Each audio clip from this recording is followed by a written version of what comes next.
লক্ষ্য করছিলাম এর আগে যে মূল ফটকের সামনে বেশ কয়েকজন কেন্দ্রীয় নেতার চলাচল আমরা লক্ষ্য করেছি।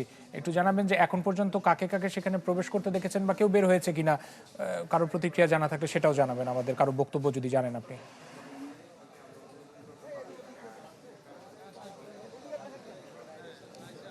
রাশিয়াতে এখন পর্যন্ত বের হয়ে গেছেন শুধু তারেক রহমান। স্থায়ী কমিটির সবাই রয়েছেন, বিএনপি মহাসচিব মির্জা ফখরুল ইসলাম আলমগীর শো রয়েছেন। এখন কিছুক্ষণ আগে দেখতে পেয়েছি বেশ কয়েকটি দেশের হাইকমিশনার এবং রাষ্ট্রদূত এসেছেন, যেখানে খালেদা জিয়ার মৃত্যুকে কেন্দ্র করে যে শোক বই রয়েছে, শোক বই স্বাক্ষর করার জন্য।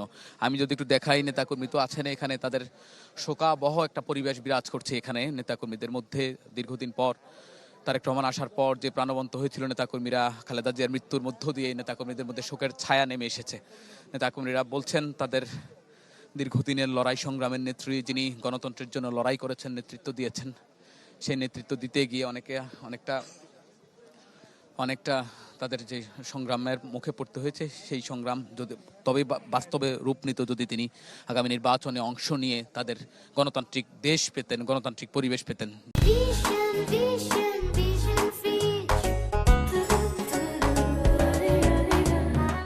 তিনি বলেছেন যে খালেদা জিয়ার সঙ্গে তার দীর্ঘ পথ চলার কথা।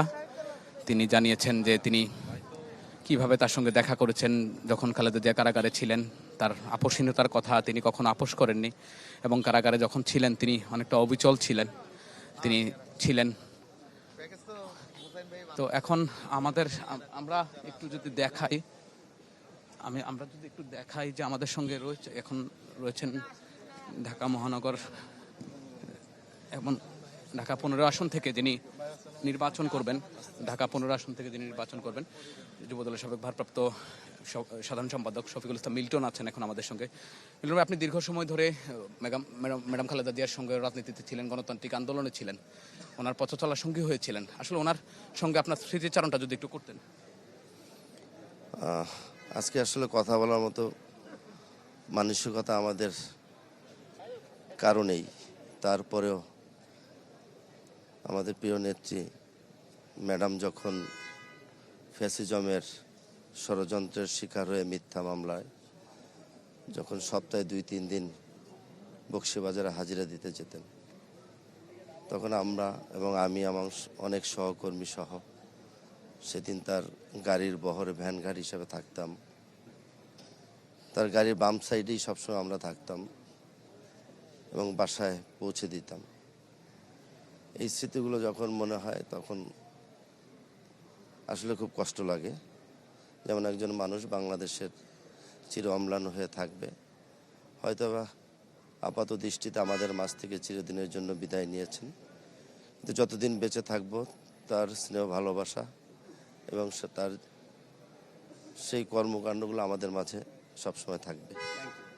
শুনছিলাম শফিকুল ইসলাম মিল্টন কথা বলেছেন। এখন তিনি এসেছেন, যিনি ঢাকা 15 আসন থেকে নির্বাচনে প্রতিদ্বন্দ্বিতা করছেন ধানের শীষ মার্কায়। তিনি বলেছেন দীর্ঘ পথ চলায় তার খালেদা জিয়ার সঙ্গে তার যে স্মৃতিচারণ, তিনি বলেছেন যে তাদের খালেদা জিয়া যে স্বপ্ন দেখতেন, যে গণতান্ত্রিক বাংলাদেশের স্বপ্ন দেখতেন, সেই স্বপ্ন তারা বাস্তবায়ন করার চেষ্টা করবেন। এবং তারা বলছেন যে খালেদা জিয়া যদি নির্বাচনে অংশগ্রহণ করতে পারতেন, যেটা তিনি দীর্ঘ লড়াই সংগ্রাম করেছেন দীর্ঘদিন ধরে, তার এই লড়াই সংগ্রামের কথা তিনি বলছেন।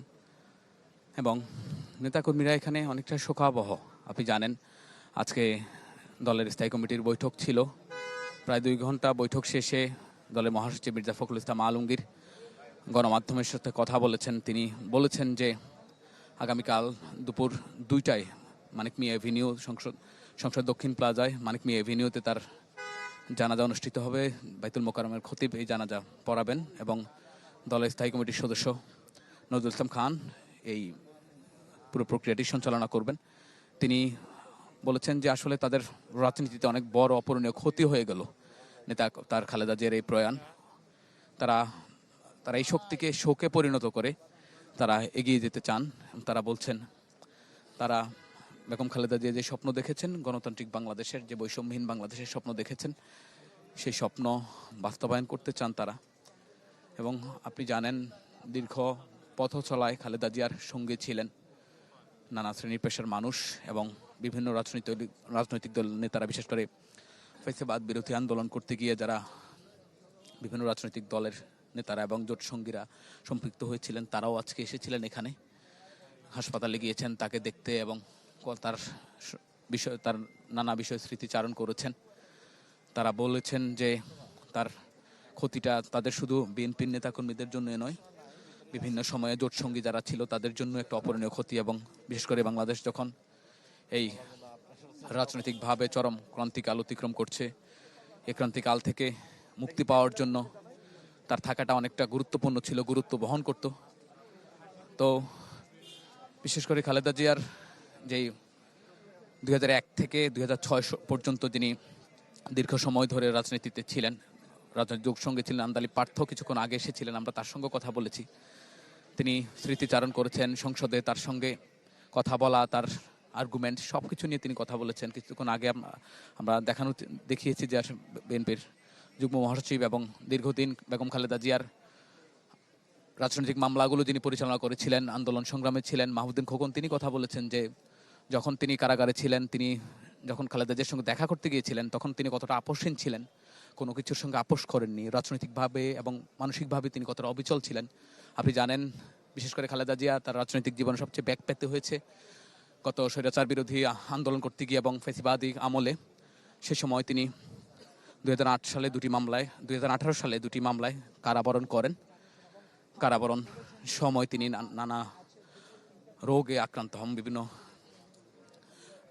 আক্রান্ত হন এবং সেই এর পরিক্রমায় তিনি নানাভাবে বিভিন্ন রাজধানী এভারকেয়ারে হাসপাতাল ভর্তি হন এবং এরপর থেকে তিনি নানা জটিলতা রোগে আক্রান্ত হয়ে এবং হাসপাতালের চিকিৎসা এবং বাসার মধ্যে ছিলেন। এর মধ্যে চলতি বছরের জানুয়ারিতে তিনি লন্ডনে চিকিৎসার জন্য যান, 117 দিন চিকিৎসা শেষে দেশে আসেন। এরপরে তিনি ঢাকায় এভারকেয়ার হাসপাতালে চিকিৎসাধীন ছিলেন বিভিন্ন সময়। কিন্তু বিএনপির নেতাকর্মীরা বলছেন তার এই চলে যাওয়াটা রাজনীতিতে যেমনটা শূন্যতা তৈরি করবে, তেমন শূন্যতা তৈরি করে বাংলাদেশের সকল মানুষের মনে। তারা বলছেন যে গণতন্ত্রের জন্য দীর্ঘ লড়াই সংগ্রাম করেছেন খালেদা জিয়া, সেই লড়াই সংগ্রামকে তারা পাথর হিসেবে নেবেন এবং তাদের যে শূন্যতা এবং কষ্ট, সেটি কষ্টকে শক্তিতে রূপান্তর করে আগামী রাজনীতি পরিচালনা করবেন। জি, শাহনেওয়াজ বাবলু, আপনি খবর সংগ্রহ করতে